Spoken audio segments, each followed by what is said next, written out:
Who among us would not like to be happy, exuberant, overflowing with happiness? All of us would like to be happy all the 24 hours of the day, 7 days of the week, throughout our life. That's the easiest meaning of spirituality.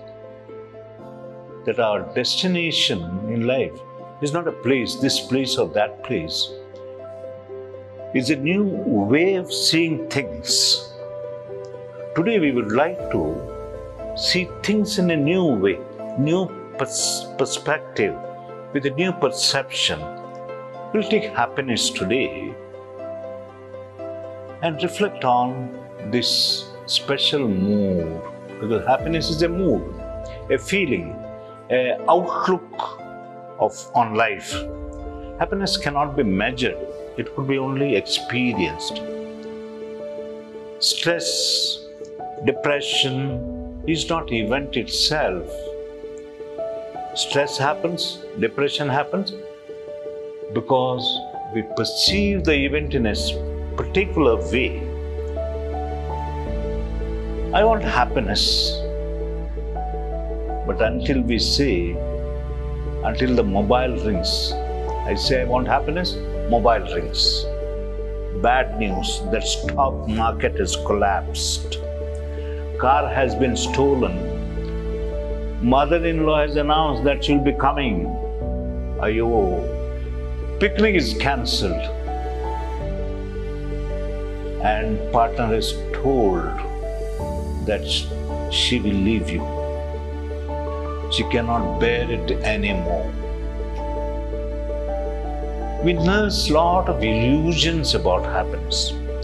We think a day will come when we no longer misplace our keys, we won't lose our temper, get angry, we won't offend other people, we will stick to our diet, we will be liked by others, we will be appreciated by others. Say goodbye, goodbye, kiss those thoughts goodbye. It rarely happens like that. It's a rare thing, a person who is able to tolerate 3 uninterrupted days of happiness. Have you realized that we cannot be continuously happy because our system, our DNA, we manufacture surplus pains. We are expert in destroying our happiness and create surplus of pain. We cannot go on being happy continuously. Something else will come and destroy our happiness. Giving others the freedom to be stupid is one of the most important and hardest steps to take in spiritual progress, but it's needed. You have to give permission to others to be stupid. Your stupidity won't affect me, won't make me troubled. Other one is the desire to be loved.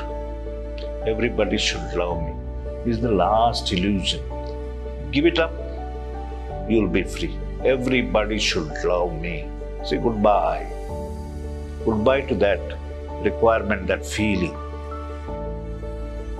If you ask people in what happiness consists, some people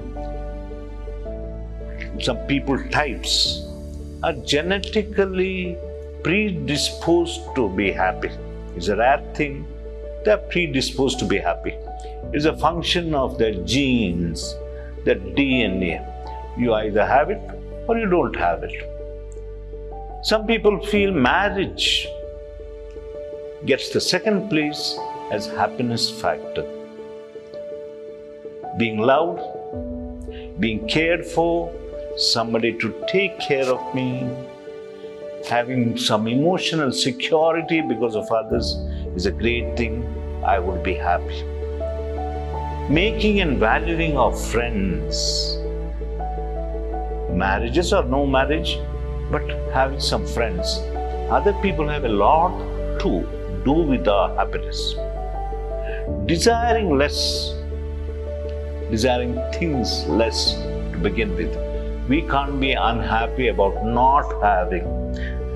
I can't be unhappy because I don't have a private jet with me.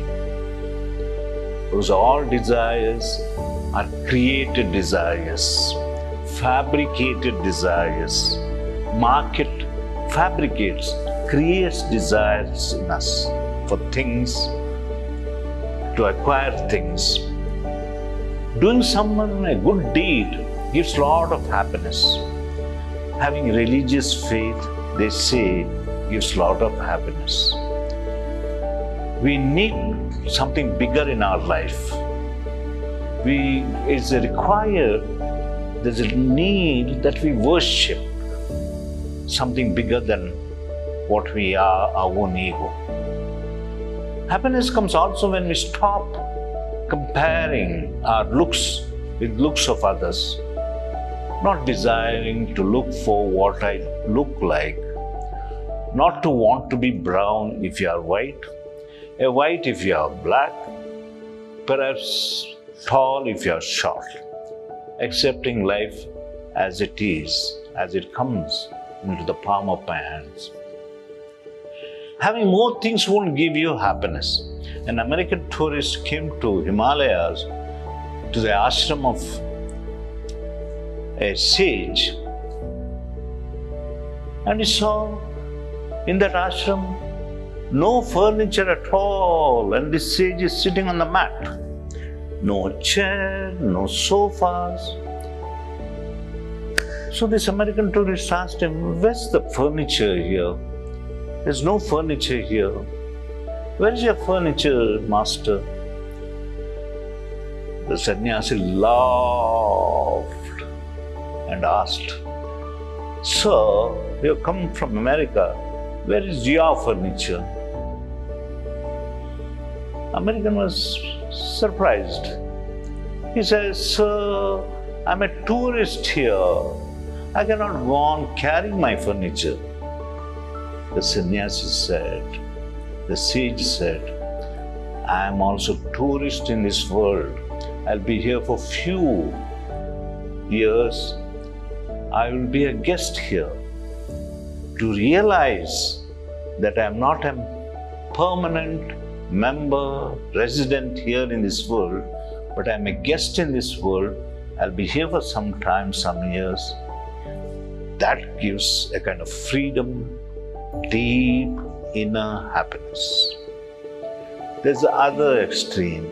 There's a person sitting there, in front of him on the mat, pile of hot chilies. He was sitting there and he was eating chilies one by one. And tears of pain, burning pain were running down on his cheeks. And he was sobbing, "Oh, this is terrible. This chili is terrible.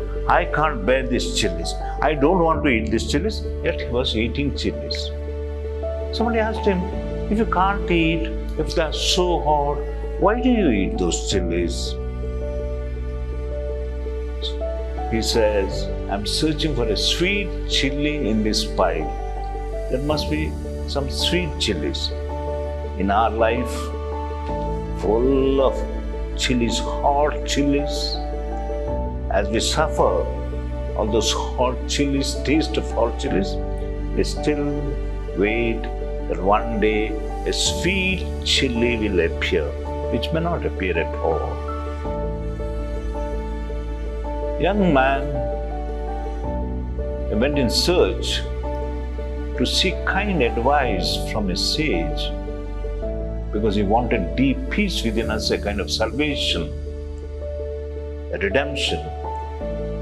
He goes to the sage and says, "I want peace." Sage looks at him, smiles and says, "First of all, you said I want peace. Remove that I, delete that I. We don't want that I, that's your ego. Second word you said, want. Remove, give up that I want. Give up that want. I is gone, want is gone. What remains now? Peace. When you delete I, ego, want, desire, what remains? Peace. Peace is there. One of the things we need to realize is the situation, any certain situation is different from the thoughts it creates. There are situations. I fell from my motorbike, hurt myself, is a situation. Thought about it is, I'm an idiot. I'm useless fellow. These are thoughts. Situation, thoughts. Failing in the exam is a situation. Thinking of committing suicide because I failed is the thought. I paint the situation I paint it in different colors. Paint of pessimism, paint of depression. So I lose my happiness. We have to separate thoughts from the situations. There's a problem, conflict at home, there's a situation. All the thoughts I create about that situation is my thoughts. These are my fabrications of the mind. Neither happiness nor unhappiness is contained in the event itself. The event does not contain happiness or sadness. People watch the match. When your team wins, you are happy. When your team loses, you become desperate. But the match itself does not contain happiness and sadness. Match itself is neutral, but how I paint it, victory should make me happy. Losing, defeat should make me sad. It's your creation. It's your perception of the outcome of the match. It's not the event itself, but what it means for you. So what is happiness?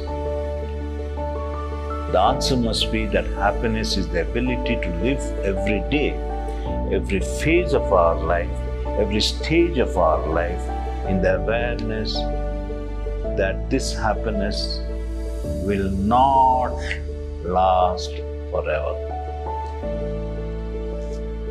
Take it, this thing, this principle. Whatever we experience now, happiness increases by realizing this happiness won't last forever. I'm always happy because I don't have any expectations. When we have a lot of expectations, our happiness is destroyed. I don't have any expectations from anybody, from anything. Life is not about waiting for the storm, heavy rains to pass. Life is about learning how to dance in that rain. Happiness comes when we learn how to befriend our fears. Happiness comes when we learn to dance with our pain, with the storms of life. Meet you again next Saturday, same time.